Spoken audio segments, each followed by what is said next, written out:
स्त्री का भक्त होना बहुत आवश्यक है। और आजकल के समय में तो खास करके, क्योंकि आजकल तो सब लोग पढ़े लिखे हैं, गंवार तो कोई है नहीं। पहले की माताओं की शिक्षा दीक्षा बहुत कम होती थी।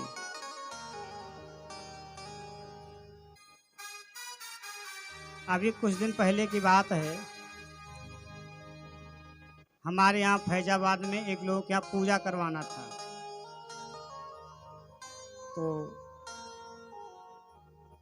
पंडित जी भी हमारे साथ में थे, हम लोग साथ ही में थे। तो जो जजमानिन थी उनसे पूछा गया कि तुम्हारी माता जी का क्या नाम है। सबका नाम तो उन्होंने अपने घर वालों को पता, अपनी माता का नाम उनको खुद ही नहीं पता था कि हमको पता ही नहीं हमारी माँ का नाम क्या है। अब बताइए, इतनी समस्या संसार में। खैर अब नहीं है, अब तो सारी माताएं पढ़ी लिखी हैं, और पढ़े लिखे लोग कमजोर नहीं होते, सब सक्सेसफुल हैं। एक बार क्या हुआ कि एक पति पत्नी में झगड़ा हो गया,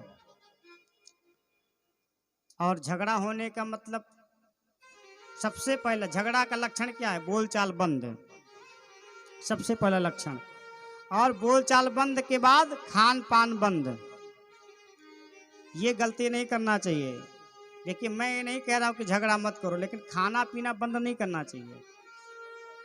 लड़ना ये तो खा पी के लड़ो, कम से कम शरीर में ताकत रहेगा तब तो लड़ाई भी होगी।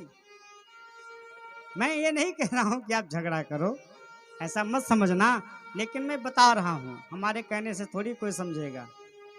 खैर, दोनों में झगड़ा हो गया। तो पत्नी वो पढ़ी लिखी थी, कमजोर थी नहीं।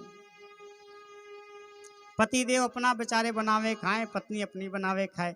किसी मित्र को पता चला तो उसे लगा कि चलो भाई, झगड़ा हुआ है, दोनों का सुलह करा दें। वो आया और अपने मित्र को समझाया कि झगड़ा नहीं करना चाहिए, ऐसा है, बहुत कुछ समझाया। अपने मित्र की पत्नी को भी बहुत कुछ समझाया, झगड़ा नहीं करना चाहिए।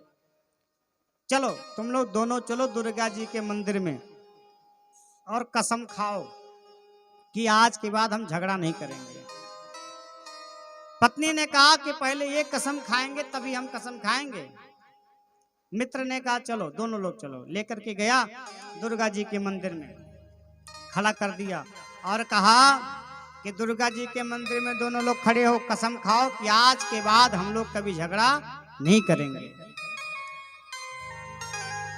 पति बेचारा कहा ठीक है, हाथ उठाया और कहा मैं दुर्गा मैया को साक्षी मान करके ये कसम खाता हूं कि आज के बाद यदि मैं अपनी पत्नी से झगड़ा करूं तो मैं मर जाऊंगा।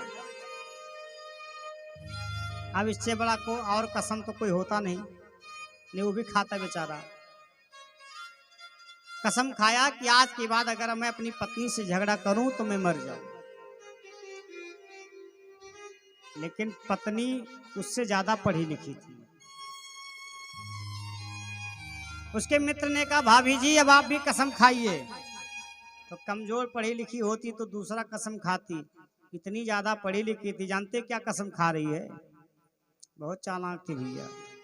उसने जाकर के दुर्गा जी के मंदिर में हाथ उठाया और कहा हे दुर्गा मैया, आज के बाद अगर मैं अपने पति से झगड़ा करूं तो मैं विधवा हो जाऊं। पति ने कहा मरना तो हमें पड़ेगा, चाहे हम मर जाएं चाहे तू विधवा हो जाए, बात तो एक ही है, तेरा क्या बिगड़ेगा। तो पढ़े लिखे लोगों का जमाना है, स्त्री का भक्त होना बहुत आवश्यक है। यदि स्त्री भक्त नहीं रहेगी तो आपके बच्चे संस्कारवान नहीं बन सकते। क्यों? क्योंकि जब संसार में बालक का जन्म होता है तो सबसे पहले उसे जो गुरु रूप में प्राप्त होती है उसकी माँ ही बताते हैं कि तेरा पिता कौन है, तेरे चाचा कौन है, तेरी चाची कौन है, फला कौन है, फला फला। इसलिए स्त्री का भक्त होना बहुत आवश्यक है। और वैसे भी शास्त्रों में कहा गया कि स्त्री यदि कोई धर्म कार्य, आप लोग इतने लोग बैठे हैं, अभी कुछ दिन पहले एक व्रत बीता है, करवा चौथ। करवा चौथ आप लोग जानते हैं? करवा चौथ, करवा चौथ व्रत किसके लिए किया जाता है? करवा चौथ का व्रत जो है किसके लिए किया जाता है? पति के लिए किया जाता है कि लंबी उम्र हो जाए, रबड़ की तरह बढ़ जाए। अच्छा है। और अभी एक व्रत और बीता है, जीवित पुत्र का। जीवित पुत्र का सुने हैं? जूतिया। जूतिया का व्रत किसके लिए किया जाता है? बच्चों के लिए किया जाता है कि हमारे बच्चे खूब बढ़िया से हिष्ट पुष्ट रहें। और भी माताएं, तमाम माताएं नवरात्र में व्रत होंगे कि हमारे बच्चे की नौकरी लग जाए, हमारे पति देव का ये हो जाए, वो हो जाए। यानी माताएं जितना व्रत करती हैं, या तो पति के लिए या तो बेटे के लिए। अपने लिए आप लोगों को कोई स्पेशल व्रत कुछ नहीं। और हमारे पुरुष वर्ग के जितने लोग हैं, एक भी कोई ऐसा व्रत जो कि हमारी पत्नी ठीक रहे, एक भी व्रत है हमारे पत्नी की लंबी आयु हो जाए, और सोच रहे हैं एक जाए दूसरा आवे। हाँ, एक भी व्रत नहीं मिलेगा। सोमवार रखेंगे तो अपने लिए, मंगलवार रखेंगे तो अपने लिए, पत्नी रहे चाहे बाहर में जाए।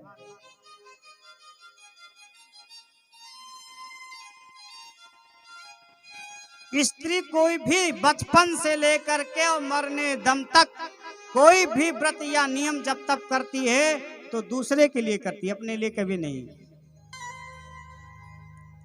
इसीलिए शास्त्रकारों ने कहा है स्त्री का भक्त होना बहुत आवश्यक है। क्यों? क्योंकि अगर किसी के घर में लड़का पैदा हो गया तो वो केवल एक कुल का उद्धार करेगा, लेकिन अगर किसी के घर लड़की पैदा हो गई तो वो 2 कुल का उद्धार करेगी। लेकिन दुर्भाग्य है हमारे समाज का, हमारे देश का, कि लड़का पैदा होता है तो लोग बड़ा भोज भंडारा करते हैं, नौटंकी करते हैं, और लड़की पैदा हो जाए तो नाक मुंह सिकोड़ने लगते हैं, लो इसको यही घर मिला था, दूसरा घर नहीं मिला था। जबकि ऐसा नहीं होना चाहिए। अगर लड़का पैदा हो तो उतना उत्सव नहीं मनाना चाहिए, यदि लड़की पैदा हो जाए तो दूना उत्सव मनाना चाहिए। क्योंकि लिखा है राम भजत बिटिया भली, भलो नहीं है पूत, सबरी तो बैकुंठ गई, धुंधकारी भय भूत। धुंधकारी भूत बन गया और सबरी मैया बैकुंठ चली गई। इसलिए क्योंकि बालक से तो 1 कुल का उद्धार होता है, लेकिन कन्या से 2 कुल का उद्धार होता है।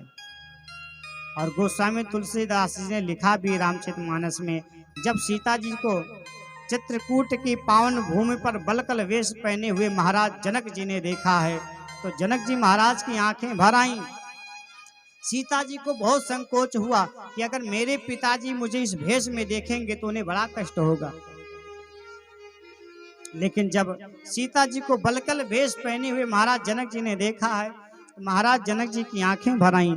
और महाराज जनक जी ने कहा, बेटी मुझे तो ऐसा लगता था कि मैंने विवाह कर दिया और व्यर्थ में मैंने ऐसा विवाह किया, मुझे ऐसा निर्णय नहीं लेना चाहिए था, लेकिन आज तुम्हें इस भेष में देख करके मेरा सीना गर्भ से ऊंचा हो गया, चौड़ा हो गया।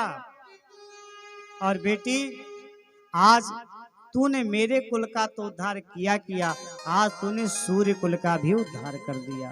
तो महाराज जनक जी कहते हैं, पुत्री पवित्र किए कुल दो, तूने दोनों कुल का उद्धार कर दिया। इसलिए भैया स्त्री का भक्त होना बहुत आवश्यक है।